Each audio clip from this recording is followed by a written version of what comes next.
Aknali yuzga ham chizgi qilish mumkin. Aytib o'tganimda, agar ishlatadigan narsalaringiz akna uchun mo'ljallangan bo'lsa.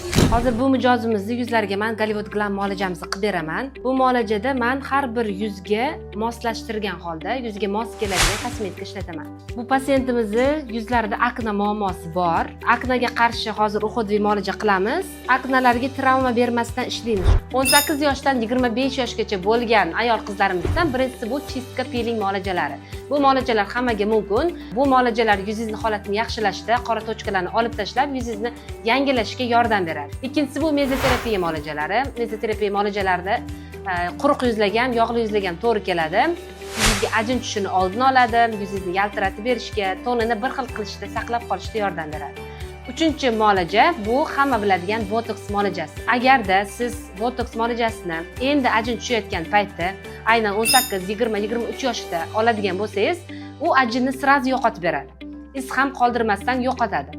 Yoshligingizni saqlab qolmoqchi bo'lsangiz, yuzlaringizni manikiga o'xshab yaltirab turadigan bo'lishini xohlasangiz, mana shu 3 ta top muolajani sizlarga ham tavsiya qilaman.